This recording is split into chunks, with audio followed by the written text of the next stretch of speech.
All right. I'm Darren R. Gordon. I'm the co-director of Apnas. Ashley Chin, co-director of Apnas. And exciting times.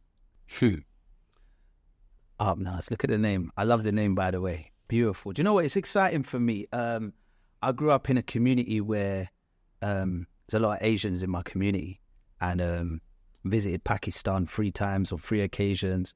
And, it was always interesting, like a lot of interesting moments, like having my friends, whether they're from Pakistan community, playing football with them, doing normal, seeing a certain character, and then getting invited to their homes and seeing the culture, invited around for dinner, especially even in Pakistan or places. And it was like, they always drove these big cars and, they had a certain lifestyle and a certain way about them. And there's a lot of questions that was unanswered. And it's like, I've never seen this story, their story, told and shown on the big screen. And I'm all about that. Anyone who knows me, I'm always about telling the stories of the untold. So this is a story that's never been told. This is a world that hasn't been tapped into. So it's going to be exciting to put this world, this story on the big screen. And that's why I think the name's amazing, like Apnas. This is our own, our people, my people, our story. So met Fiaz up in Manchester with Darren a couple of years ago, and we literally sat outside and brainstormed and came up with this idea. And I was like, and Fiaz telling us his stories and like his childhood and little things that happens in the household. And it was like, wow, I've been to Asian weddings. Said, you got to have an Asian wedding in there. There's no Asian film without an Asian wedding. And it was like, wow, can't wait to put this on the big screen, I think. Absolutely. Yeah. I think for me, I know Fiaz, our exec, through football. He used to play in a football team that I managed at the time. And we had a real community within that football team. And we spent a lot of time together. We used to enjoy each other's company. And that team at one point was called Hybrid because we were a hybrid of different ethnicities all working together to a common goal, to be successful as a team. And we actually were successful a few times. We won a trophy together, and that was a really exciting moment. And just sharing that joy together was great. And that sense of community is really vibrant in this film, and a real key element of the story that we're telling through Apnas. And the community that we're building as a company, the fact that we're co-directing, which isn't something that always works, but I feel like we have a synergy that's going to be able to allow us to tell this story really effectively. And Fiaz has brought in lots of team members, crew members that are going to be fantastic in building that community spirit on the set, including Rami and the G6 team, and so many others that are really going to be powerful in helping us tell what I think is a fantastic story and an exciting story and an action-packed story. And within that, we want to bring other people into that community as well. We want other people to get involved and invest in what is a really exciting project. So at 19 years old, I embraced this faith of Islam. As a Muslim, my story was interesting. So I got asked to tell that story all over the world. And I went to many countries, Indonesia, Malaysia, Pakistan. And I ended up getting asked to go all up and down the UK, regular. And I remember when I went to Bradford, and it was like, they call it Bradistan or something, eating at my Lahore. I got invited to Manchester, and it was continuous, consistently. It was always the Asian community. So I found myself always as this black guy with a room full of Asians. This is how my life has been since I was 19. I went to a mosque in Streatham. The imam was from Pakistan. And it was like a black guy walking into a mosque full of Asians. And sometimes it's like, do I belong here? Do I not belong here? Should I be in this position? Or should I be in Jamaica on a beach listening to Bob Marley? However, there was this welcoming feeling. And I was always in those rooms for many years. And so much so where I started to ask questions. Like, I noticed things in my friends, like where there'd be one person outside of the house, but then when their mum calls, they switch. You hear the dialect switch, everything switch. Yo, bro, I got to go home now. That's my mum. And I started noticing the differences in culture. Like, I was saying, like, wow, like the fact that your mum even calls, you're 30 years old. And your mum's calling you saying, where are you? Come home now, it's late. And then there was little things like when I'd go to the house to eat, it's like, where is your mum and sister? It's just you in the living room with us. And then, okay, there's some food getting prepared, and then it goes, disappears, comes back. Yeah, my mum made this, by the way. My sister made it. Oh, should I go and say hi? Should I go? But like, it's like, where, there's a lot of questions of like, are they hiding? Are they not allowed to be seen? And a lot of people, when you have questions, it creates misconceptions. So people create their own idea of what are these cultures like. Oh, are the women not allowed to? Is there a... So these stories have never been told. And how is it that you just got your own business at 21 and you're driving a S3 and your brother's got an M4? And how did everyone just get these things? So, and it's like, there's a lot behind these stories and these cultures, and these stories have never been told. And I remember how excited we got when a black person was on TV as a child growing up. My mum would shout like, black people's on TV. It was like, what? It's us. What are you trying TV on Channel 4 now? So we was excited. And I think that this is very exciting where, there's been films, you got Bollywood, there's been films in the UK, like a lot of them are comedy, a lot of them are funny, but where's the real story of this community? Yeah. This Asia community, like where's the real story? And I think setting it up north, because for me, like I said, I was always coming up north. I was always getting booked Bradford, Manchester, like Rochdale, Rotherham, Oldham. These are the places I was always going up north, up north, up north. So I think getting this story, I'm excited, man. I think the cinemas, the whole world, you're going to see this community come out and say, this is us on the screen and this is our story that's never been told. And our crew and our team behind the scenes, in front of the cameras, you're going to see, today you see me and Darren as directors. But wow, we've got a big team behind us. And again, I feel like how I've always felt.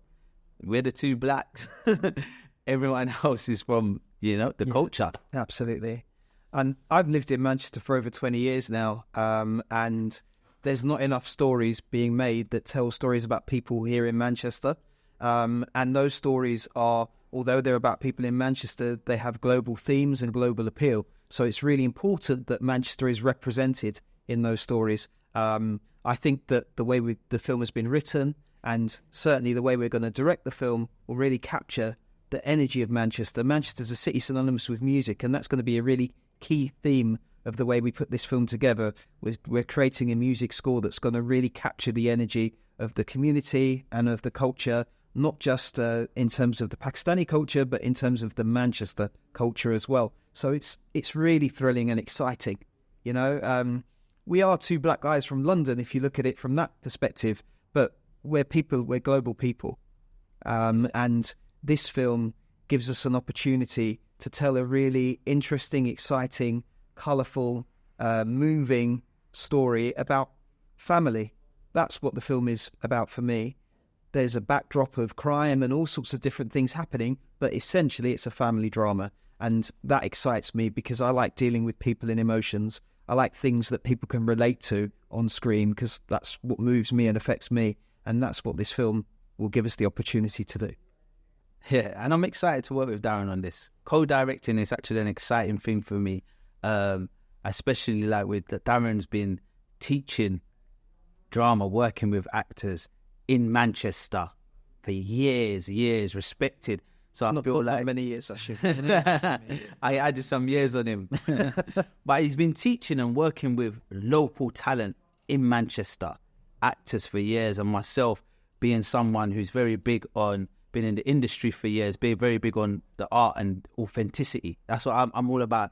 I think sometimes when anything's being made, especially if you're representing a people, one of the most important things is it authentic? Yeah. Or do we, because like I've watched films representing Jamaica and I'm like, who wrote that? Mm-hmm. Who cast that? That's not us. Mm-hmm.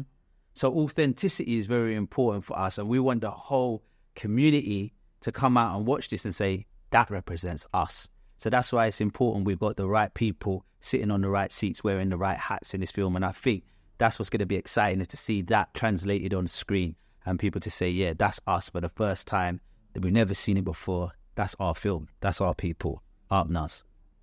Apnas, I don't want to say too much because, I'm very much about you're seeing is believing. Absolutely. But Apnas is gonna look.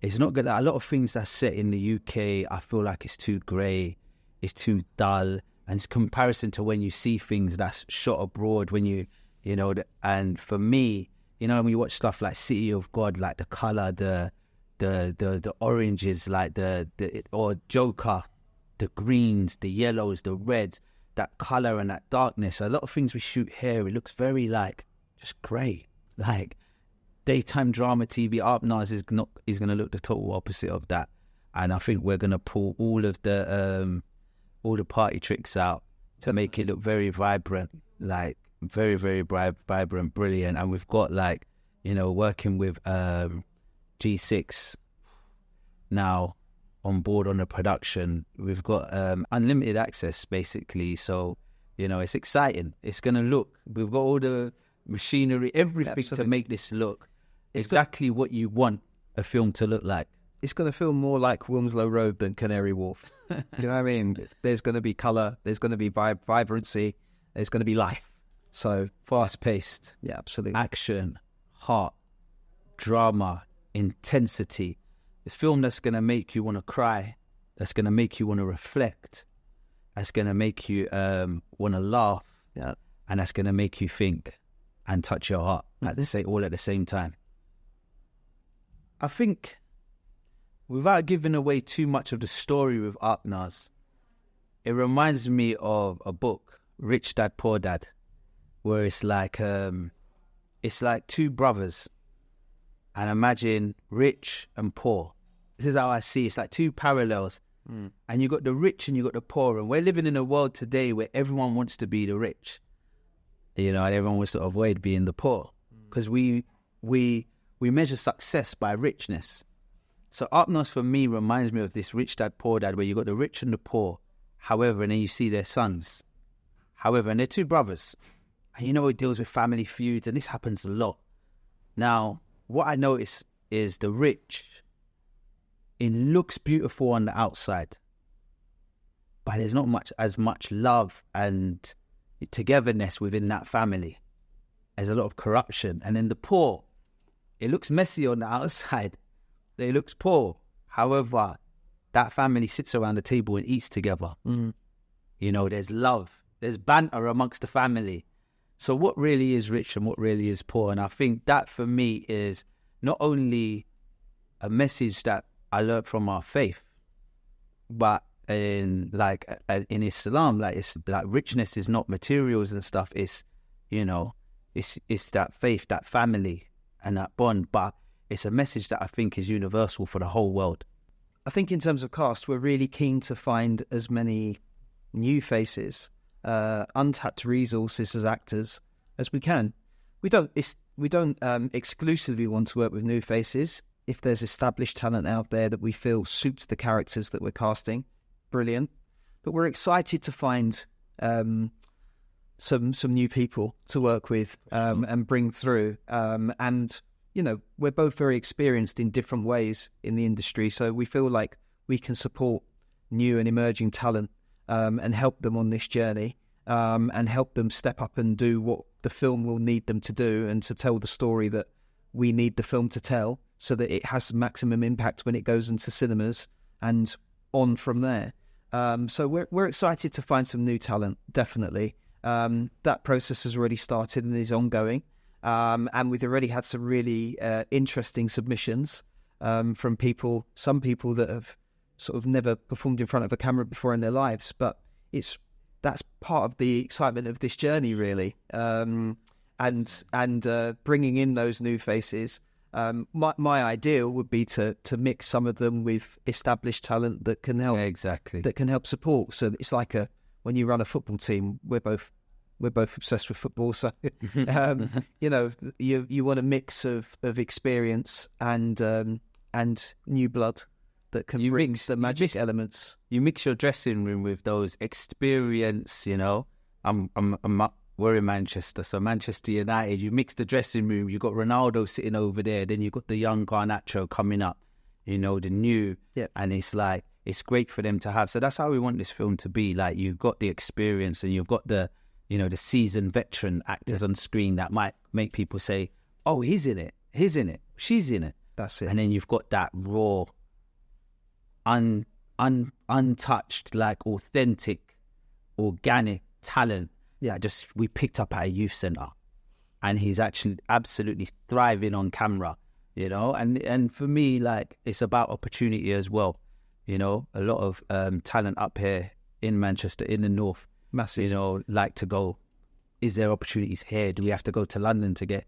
So it's about creating those opportunities here. Without a doubt. And having worked with a lot of Manchester talent over the last 20 years, I think that's a really important factor for me as well, to ensure that we're giving opportunities to local talent to show what they're capable of and what we have up here as a resource. It's amazing.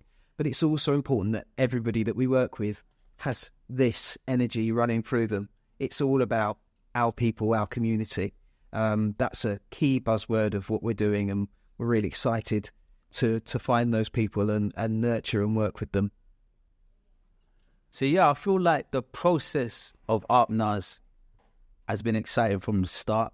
And we've both had the pleasure of being on board from the beginning when it was just an idea, and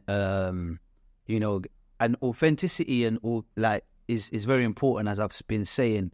And I was very happy the way we started was with them writing rooms, where we got local people from Manchester, local actors, Asians from different parts of Pakistan as well, and we had those writing rooms where there's 15 people in one room, and everyone's saying, that wouldn't happen. My mum wouldn't have said that. My dad would never say, our weddings ain't like that. And it was and everyone, the beauty of those rooms was getting it authentic, making sure the community believes in the project. And what was beautiful about those writing rooms, creative rooms, was seeing how exciting the community themselves was. Yes. When they left those rooms, they was all like, I can't wait for this film to be made. This is actually, we've never had this before. This is authentic. This is, because we went through 9 drafts of script. We're probably on 10th draft. Yeah. And then you get cultural person to come in, read that script, give it scrutiny. That wouldn't be said. That wouldn't be like that. This wouldn't happen like that. And then we go back another draft. So it's a process, but it's an exciting process because we want to ensure this is authentic when it comes out. And sometimes you have to take these steps to make sure that what's on screen is satisfying for the audience in front of it. And it's been exciting. And everyone, even people from those writing rooms, those creative rooms, are all still messaging and are still like, what's the latest with Apnas? We can't wait. We're excited. And we're excited. And I feel like the audience are going to be excited too.